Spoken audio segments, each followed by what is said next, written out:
Hey everybody, and welcome to a much long.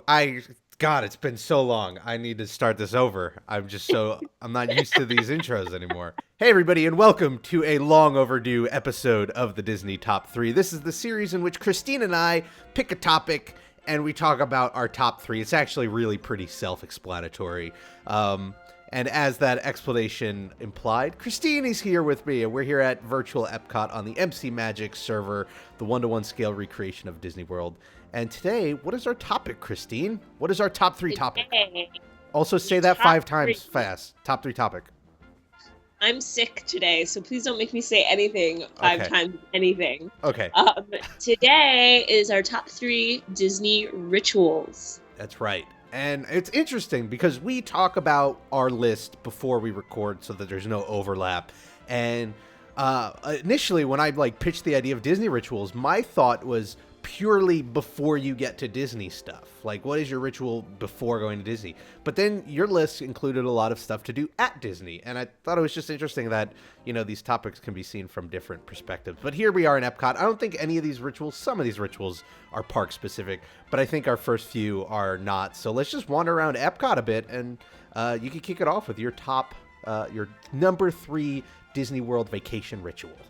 Okay, so number 3 is a pre-Disney ritual.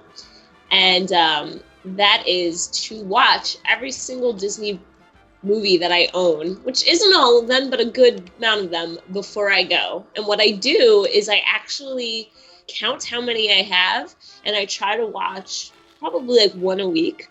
So I'll know how many weeks beforehand to start. And it's just a nice little way to get me excited. It's only one a week, so it's not overdoing it. Revisits, some movies that maybe I haven't watched in a while, maybe even in the couple of years since I had last been to Disney. And it kind of just gets me pumped. It gets me in the mood, in the mindset that I'm going. And it kind of helps deal with that pre-Disney excitement where you just want to go now. Right. Sitting down and watching an hour and a half of a Disney movie kind of just lets me alleviate some of that excitement. You need to step up your game and just watch every Disney movie and then just do multiple a day.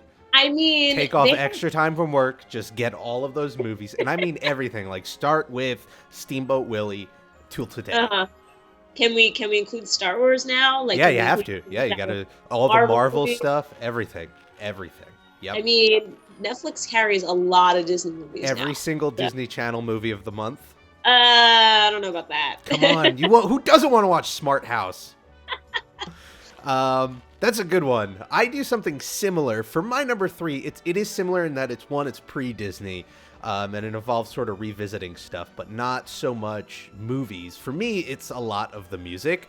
I work in an office. I work a desk job, so I'm listening to music a lot. And while I'll occasionally listen to Disney-related music, those couple of weeks before a trip, that's just basically it. And I don't listen to Be Our Guest and soundtrack music from the movies. What I'm listening to is park loops, because I'm weird like that, and we're all weird like that. If you're watching this, you're probably weird like that. But I will listen to ride loops, and I try to stay light on stuff that is currently there, because I don't want to get to the point where I've memorized word for word the Haunted Mansion, because I'm afraid it will ruin the ride for me. But Horizon, stuff that's closed down or isn't around anymore, I'll just listen to all the time. And I love it. And it just gets me in that mood. It makes me feel like I'm there. And it just gets me really, really excited for the trip, which is hopefully getting shorter and shorter. Yeah, I mean, I think there's a lot of things like that with preparing. I mean, not on my list, but that also made me think of sometimes I'll go on YouTube and watch point of view ride videos, Mm-hmm. I'll just be hey, I'm just going to watch all of Splash Mountain right now because I'm pumped and I want to go on it and I'm going to watch it. Yeah, so. See, that I will do for a closed rides, like Horizons. Yeah. I like to watch Horizons, stuff like that.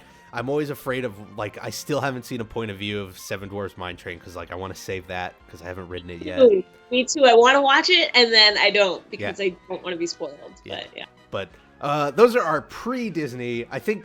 Oh, no, I have one more pre-Disney one. But your next ritual is, I guess, park-specific. So I think for this, we have to head on over to the Magic Kingdom. Yep. Go Whip. The Whips! I think that's a good intro. I think as good an intro as any. Dole Whips. So your number 2 ritual is Getting a Dole Whip. Multiple Dole Whips, if possible. you just as many Dole Whips as your hands can carry. So I like to try to follow the ritual of every time I walk down this specific path in Adventureland, grab a Dole Whip. It hasn't quite worked out as I. Christine, the fast pass is for Space Mountain. Why are we going this way? No reason. Well, yeah, no reason at all. That's the thing. I try to do it in a more natural way of like, am I actually using this path? And should I grab one? We're going to Epcot. That's the exit's the other way, Christine. Stop it. I think the most I've had in a trip is maybe 3. Okay. And even then, that's when it starts to get a little Dole Whipped out. Everybody knows the Dole Whips that's been in Disney. If you haven't been in Disney, you might have heard people who have been in Disney talking about the Dole Whips. Yep. They're amazing. Personally, I think you have to go classic with pineapple. But if you don't like pineapple, there are orange Dole Whips. That's right. And I can't just describe how good they are. It's basically like this pineapple soft serve. If you get, what is it? Is it like a float? It's like a pineapple soft serve with vanilla ice cream and pineapple juice. Yep. And it's just so delicious. It's fantastic. So at the very least, I have to at least have one Dole Whip during my trip. Otherwise, I'm a very cranky person. And then you have to go back to Disney again. But if I can have multiple in a trip, that's even better. On our next trip, I'm gonna notice now. I'm gonna notice all the times you just start veering left when we get to the hub. And I'm gonna know exactly why. On our next trip that's coming soon. I was gonna save that for the end, but let's just drop it. Let's just drop that out there. I thought that would have been a great closer. We had a deal. We had a deal that if I did this recording, I could just gush about how we're going. That's true. That's true. That's fair. So I guess it's now a mid-announcement. That's right. We have a trip in the plans for, I guess we'll just say late September for now. Yes. Because we'll pick a day to do like a meetup. For anybody in the sort of Central Florida Disney area who wants to do a meetup, it's going to be, I think, what is it? The last week of September, towards the end of September. Like the last full week, yeah. Yeah, we'll have more info on that soon. We'll give specifics. Maybe we can do a meetup and eat some Dole Whips. Yeah. And outside of the meetup times, you'll probably just be able to find Christine by the Dole Whips. So you just go to the Dole Whip booth, you'll find her. They'll come up to me and be like, "Where's Rob? Oh, he's like in Animal Kingdom. I'm just here. Dole Whipping it up." My number 2 ritual is still pre-Disney. That's sort of like the direction I was thinking of when we talked about the topic. And mine, it's funny because the ritual is sort of the same, but the reasons for it have changed. And that is, I always dig out, or I guess nowadays I look up on YouTube, the old, like, mid to late 90s Disney promotional vacation videos that they used to send on VHS. I used to watch it as a kid before trips because it just got me so psyched up for Disney. Because that's exactly what it was meant to be, right? It's a promotional video. It's to psych you up and get you to buy a trip to Disney. And it worked on me, child me. And I was weird enough that I'm sure there were plenty of times between trips where there wasn't one coming up where I would just pull it out and watch it. Just to be like, hey, Disney's fantastic. Nowadays, I think I pull it out and watch it because it's just a great source of nostalgia, you know? Mm-hmm. It's one, a great source of nostalgia. 2, it's hilarious because I look at it and I go, wow, I don't think this would sell a trip today. It's just so 1990s. Like, yeah. Especially get to the parts about like Pleasure Island and all this cool stuff that isn't around anymore. They still have like newer ones, but even like I've watched the new ones because they still put them out every year. But it's funny because I do feel like they they almost very vaguely describe everything. Yeah. And I'm like, wait, this wouldn't sell me on Disney because I think Disney's actually way cooler than they're showing it in the videos. Like, it's very vague, like, mysterious thing in the videos. There's also something taken away from it that I think now they're all DVDs, so they're interactive. So it's like, here's the Epcot section, and here's the, Magic Kingdom section. Whereas in the VHS days, you couldn't really do that. So it was just one video where it's like, we're going to take you through everything, and we're going to sell you with 90s synth music that oddly isn't Disney related for the most part. And they have all these like weird, corny, like in-world, like I just keep remembering the Tower of Terror thing where they'll like use effects to make the ride seem more exciting than it is. And the kids are like standing on it, but then Right. then it's like, don't stand on this ride. Like there's actually seats. And it's fair because they do it because there's just something visceral about being on the ride that you can't capture in a video. So they need to try and like spruce it up. But it's like, okay, we know the elevator doesn't really disappear. So it just kind of has that corny element to it. But it's one that I think is really endearing. And it's why I always pull up like the vacation videos and watch them. And I don't think that's something that I think a lot of younger people, I think it'd be cool. They should check it out just to see what it was like. Guys, But for me, and there's new ones. There's new ones if you want to do the new ones. It's Yeah. free to go on and get them. They'll But- send them to you. So it's mostly, I feel like, a nostalgia thing at this point for me. yeah. Okay, your number one is back to where we just were. So I guess we have to go back to where we just were. Mine's Yep. there too, though, kind of. Kind of. All right, so here we are outside of Mexico in Epcot World Showcase. Number one, lay it on me. Number one is Illuminations. Of Just- course. Just Illuminations. I literally schedule things around having a night to come see Illuminations. Like everything else, restaurant reservations, everything gets scheduled around having one night to come see Illuminations. Illuminations is the anchor to your day, is what you're It's saying. it's the anchor to my whole vacation. I still, after all of these years, and it's been going on for many, many, many years, I still think it's like one of the best fireworks shows in the parks. The only one for me that kind of rivals it is the special Halloween Wishes, Hollow Wishes. Right. I can't even believe that's been going on as long as it has, because you know that Disney really likes to change up their like nighttime shows and all of that. But this has been going on, sheesh, I think the first time I saw it, I was like 16, and it's probably been going on since before that. And I don't know, man. It's like this combination of like just how good the show is, and it's all emotional, and it's such a nice way to end your night at Epcot. And I don't know, I can't miss it. There's like a very specific feeling I get when I'm watching it, and a very specific way I feel when it's over. And if I can't have that feeling every time I go to Disney, I just feel like, what was the point? Why did I come here? Wow, no pressure, Illuminations or Disney, So Disney, don't. but her get entire rid of vacation hinges on it. Yeah, don't get rid Just of saying. Illuminations, or I'm never coming back. Wow. Well, it's I think a totally reasonable demand. Illuminations is fantastic. It's one of those ones where you listing that made me realize, like, I don't think there's a trip where I've ever missed Illuminations, but I don't think of it consciously as I need to go see it. It's just like it's a no-brainer. It's as much of a no-brainer as like going to the Magic Kingdom on a trip. It's like, yeah, you know, of course, if you got the day, you're gonna do it, because it is certainly my favorite, even considering the Hollow Wishes, which is I think that's what it's called. Yeah, like I said, Hollow Wishes is close.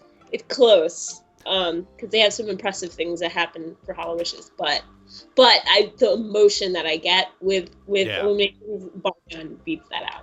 I think there's also a spectacle to it that no other fireworks show rivals, in that you've got all of the lights going on around the country. That's my favorite part of the whole show. It's just when they start to light up, because one, from a technical perspective, that's super impressive that they're involving so much of the park in the show itself. But it's also just like, that's the whole message of the show, is, you know, the whole idea of world peace and all these countries together, and so having them all light up like that's just really nice, and it's what makes the show for me. Hey, it's Totoro again. It's my new favorite skin I've seen. Sorry. My number one is actually right here as well. I picked Mexico specifically because this is where my number one Disney World ritual is, and this I is. think I know what this is. I think you know what it is too, I and think it's I a know. weird one. But so there's a little backstory to this one. You know, I'm part of a Disney family, by which I mean that's just where our family always went on vacation. When you did a family vacation, it was at Disney World. Doesn't mean I'm related to Disney. That would be sweet though. Rob, what are you not telling me?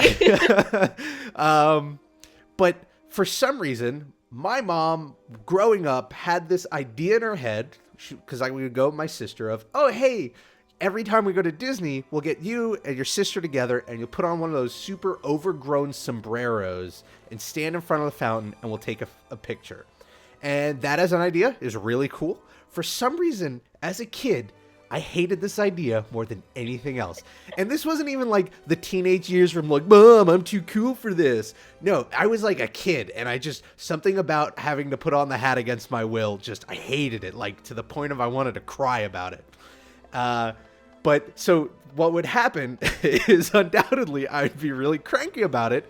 And she would get a photo of my sister all happy with this giant sombrero and me just like with this scowl or cranky face on with this giant sombrero. It was the most ridiculous image you could probably put together in Disney World. But without fail, I had to do it every time. And now it's at the point where I'm an adult and I'm going to Disney and I'm meeting up with family, but I'm not like going as a family.